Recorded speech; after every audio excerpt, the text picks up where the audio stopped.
natural laws work first before we can actually find out what the expressions of these laws are in our lives. These are what I call the general principles of natural law. Natural law is expressed through 7 basic underlying principles, plus what I have referred to as an 8th or hidden principle. This 8th principle, which I call the lost principle, binds all the other 7 principles together. These principles together constitute a master key through which universal wisdom, including the knowledge of the requirements to obtaining what we desire, is then unveiled or de-occulted. I consider myself a de-occultist, one who takes things out of hiding and presents them openly. These are the 7 general principles of natural law. Many people who have studied some variants of occultism may recognize these as what are known as the Hermetic principles.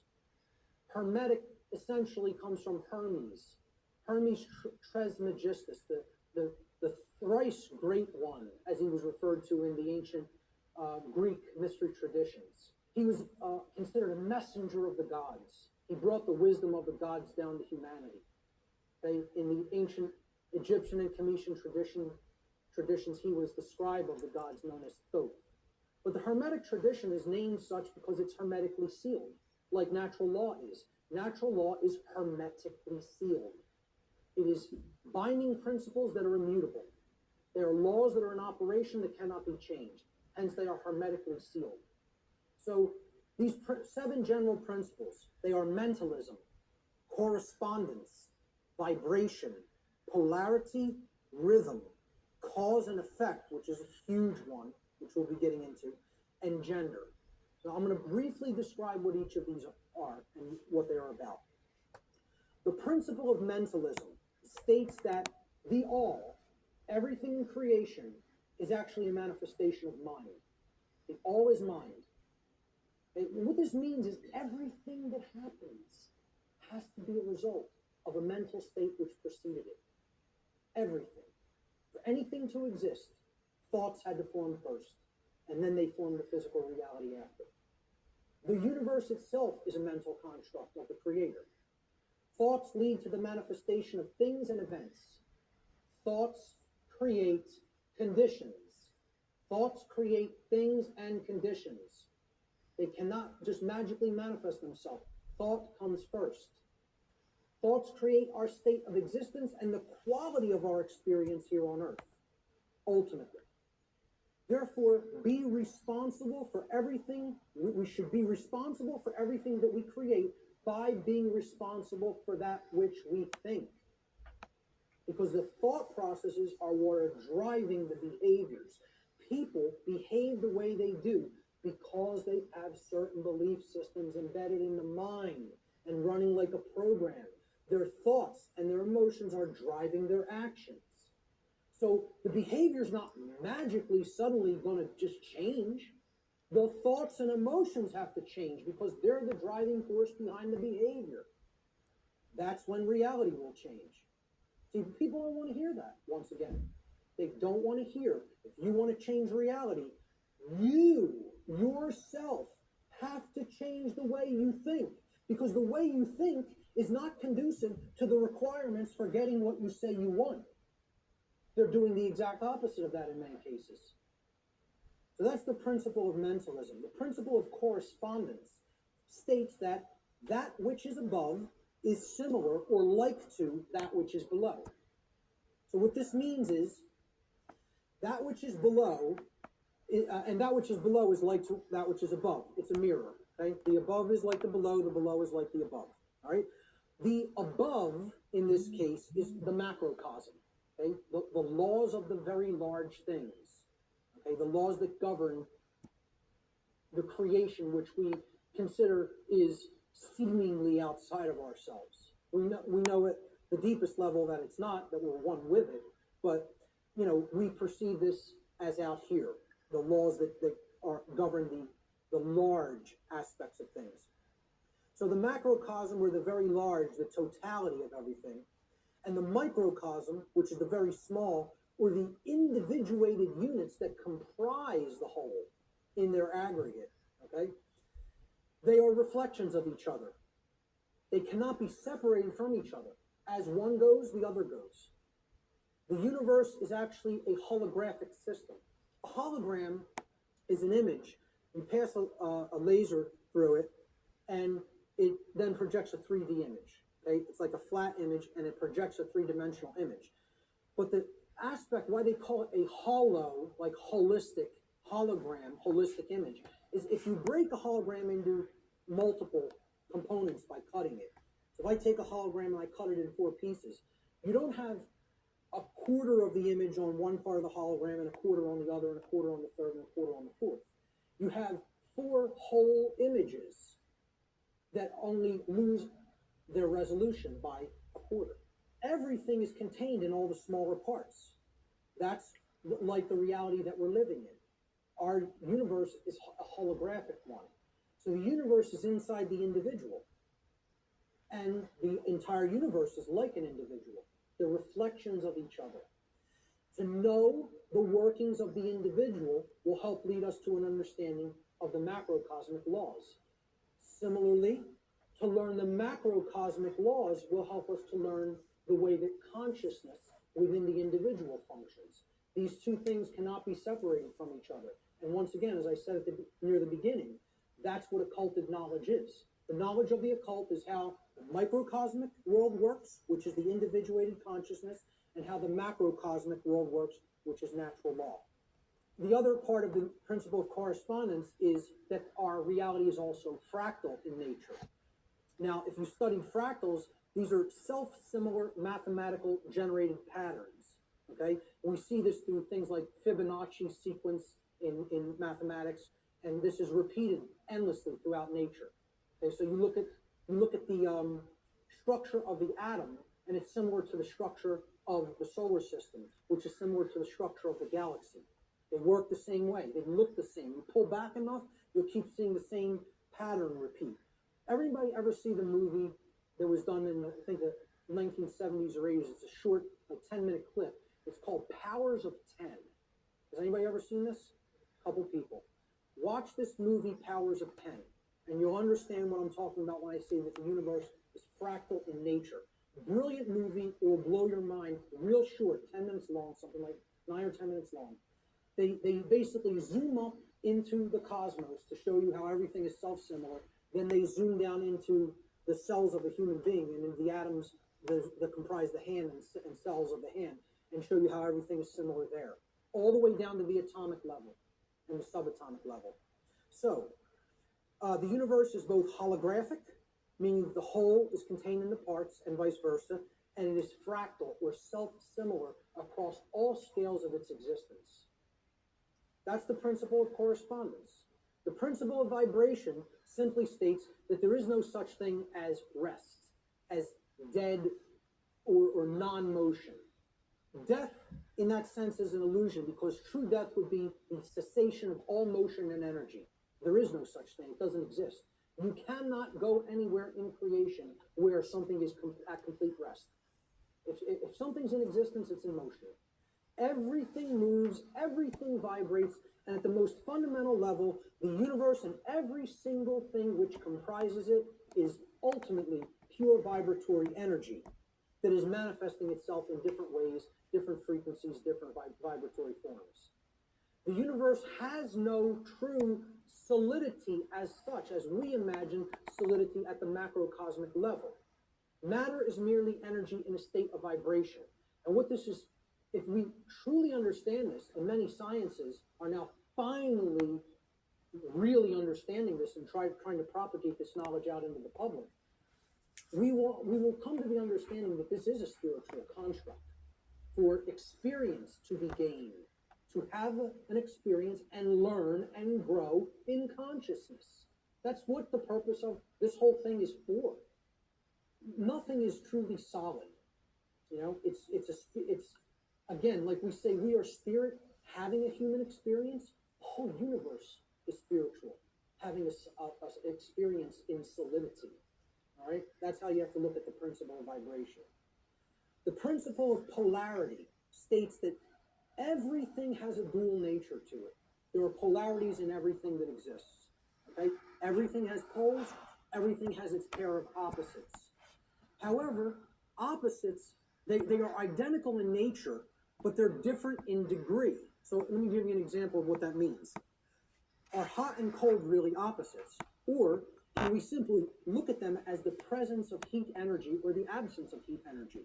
Meaning that they're the same thing, energy. And whether it's concentrated in a specific area, which would make it hot, or whether it's absent from a specific area, which would make it cold. That's what hot and cold are at the fundamental level.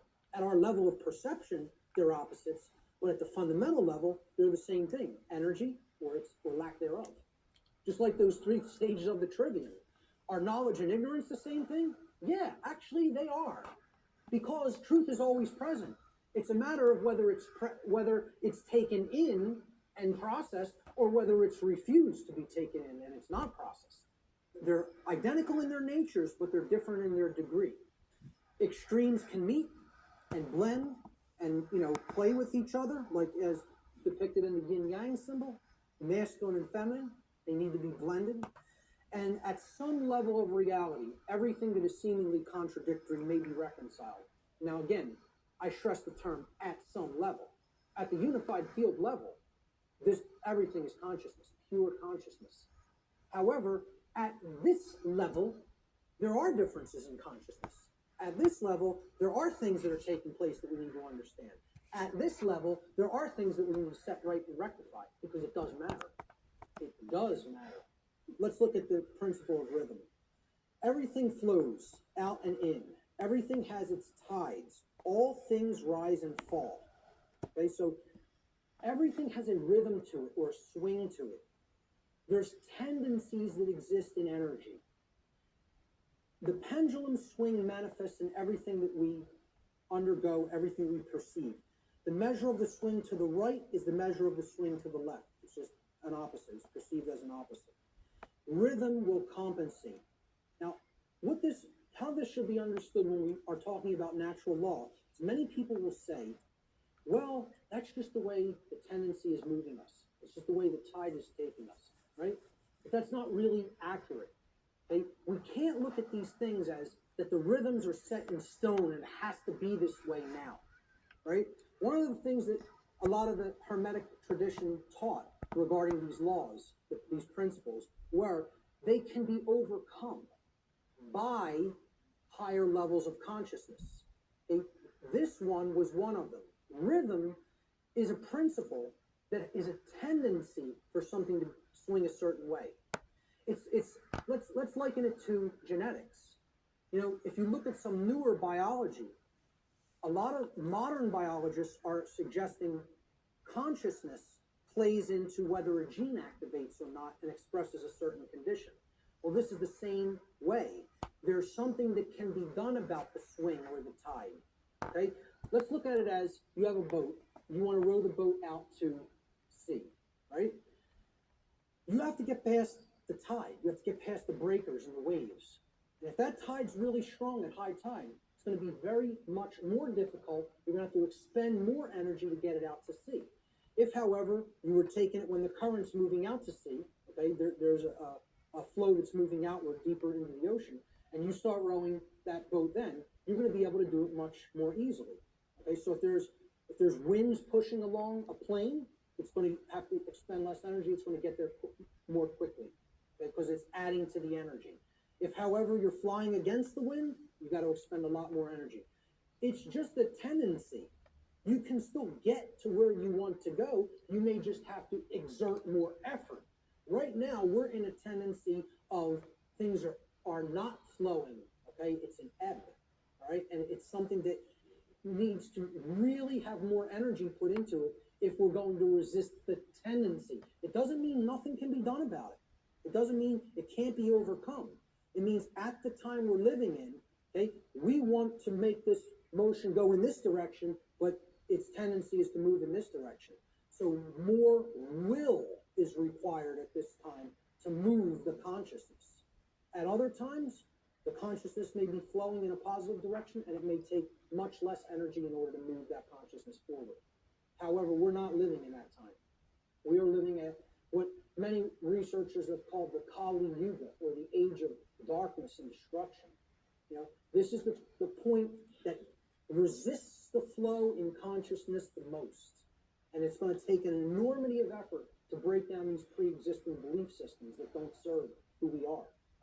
So that's the principle of rhythm. This is the principle here in natural law that most fits in with how I'm using the term natural law today, cause and effect. Many people, again, in the New Age community, don't want to believe that there's causes and effects, and that effects are driven by causes that come first and then manifest conditions.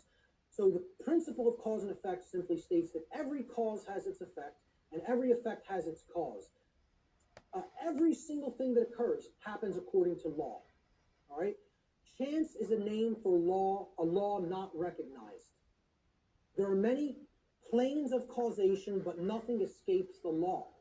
So again, is there free will? Yes, there is free will. But is there free will to ignore law without consequence? No, there is not. That's the limit of free will. Free will is operating within boundary conditions that I'm referring to as natural law. It's a series of laws, actually. Okay? Free will operates within these parameters or boundary conditions that cannot be exceeded or gone beyond without consequence. Oh yeah, you can break natural law. Yes, you can break it, but you cannot break it without consequence.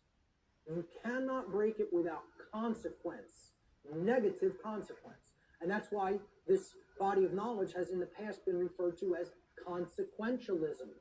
It is the knowledge of how consequences are generated by our free will decision-making processes within the boundaries of natural law. So this is the law of cause and effect, the principle of cause and effect. And I think this image, I was searching for images that encapsulate cause and effect, and I found this cartoon. I think it does it brilliantly. Most of all, because will the effect happen immediately? No, it will not happen immediately. There is a time lag. You set the cause into motion. The universe is going to intelligently bring to you, through a rearrangement of all the dynamics that it needs to rearrange, the effect of what you've generated by setting that cause into motion. And there is a time gap between the cause going into place and the effect coming around and hitting you. This is why the pattern recognition of cause and effect is more difficult, because it is separated by a time lag, by what we perceive as linear time. Now, if you did a wrong to somebody and immediately you were stung by a wasp, every single time you did a wrong to somebody, it showed up and bit you immediately within 2 seconds of you hurting somebody, stealing from somebody, lying to somebody, etc. Would you start to connect the stinging to the wrong that you did? I think most people would see the pattern. They would recognize the pattern.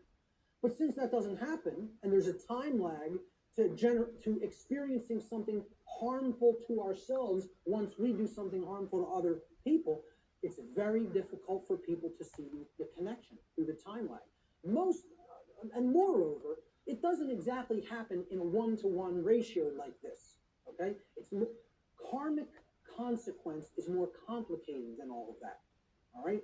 What's happening is that all of us are experiencing in the aggregate the wrongs that the human species is conducting on a daily basis, which we do not attempt to rectify and stop through our inaction.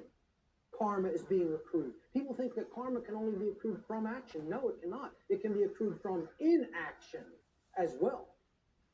And that's where many people in our society is. They're not taking any action, and they're willing to let evil run unchecked. So this is ultimately going to come back and bite us, and what we set into motion is going to actually topple over onto us if we don't change our thoughts, emotions, and behaviors. So nothing escapes law. We are bound by it eternally. The next thing that needs to be understood is the two planes. All right, there's the plane of effects and then there's the plane of causes. No power to affect any change lies on the plane of effects, which is the physical manifested reality.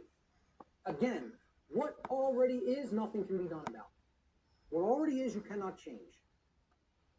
You cannot change the past. You can change what it is starting now and make sure that it gets changed in the future. But right now, what is the truth, and all you can do is accept that or reject it. You can't change the past. So the physical world that is manifested up to this point happened because of things that occurred in the past.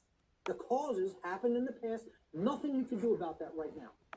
The plane of effects of the physical world is where manifested realities have already occurred, have already taken shape, have already formed due to their underlying causal factors. The plane of effects constitutes that which has already occurred. As such, no power to effect change lies here, because that which has already occurred cannot unoccur. That which has occurred can't undo itself. It happened, it's already done. It has become that which is, or truth. Human consciousness seems to be trapped upon the plane of effects, meaning that humanity as a whole remains ignorant of the underlying causes which they themselves have set into motion and which lead to self-inflicted suffering in their lives. So if you're trapped at this level, what you're doing is you're looking at the symptoms, and you're stuck looking at the symptoms. Okay? This is everybody, oh, there's a political solution to this. We need to vote in the right people. Oh, there's a financial solution to this. We just need to set the right monetary policy. No, there's a scientific solution to this. And technological advancements are going to be made that suddenly save ourselves and make the world any different. And they think all of this is going to be done while slavery is still in place. Well, again, good luck with that. Let me know how it works out. Again, no power to affect any change lies in the world of effects. Cannot be done. You are rearranging the deck chairs on the Titanic while it sinks. You're not creating any change doing those things, because the underlying causes aren't changing. And the underlying causes are how we think, how we feel, and how we behave. And no one wants to look at that. They want to think all those things can stay in place and I can magically get what I want. I want to keep my hand over the fire, but I don't want it to burn and blister. Well, enjoy. See, find out what you get when you do that, because that's what we're doing when it comes to natural law.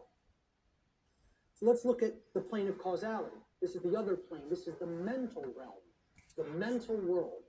Again, according to the law of mentalism, the first principle of natural law, everything that manifests must first manifest in mind before it can manifest physically. So again, if the plane of causality is the mental world that's generating the causes in mind, okay, everything is happening there first, and then it is trickling down to the physical domain.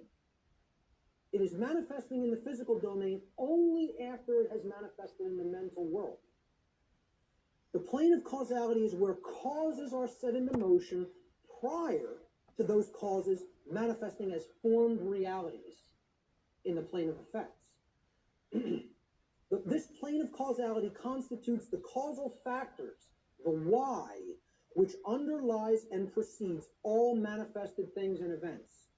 All power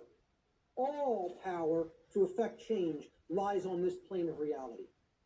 Human consciousness must move away from the plane of effects and to the plane of causality in order for human beings to understand the causal factors of the conditions which they are collectively manifesting in their lives.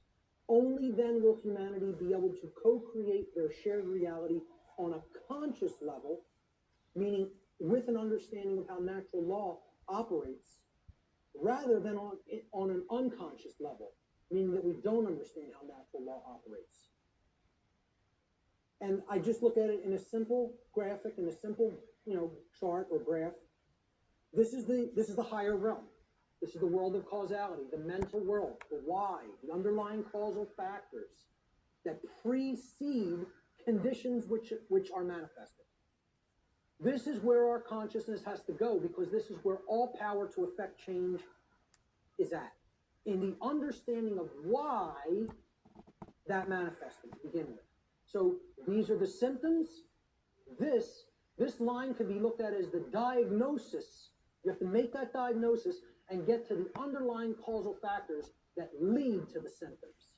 The plane of effects, on the other hand, meaning the physical world, is the manifested realm, that which has already occurred, that cannot be undone.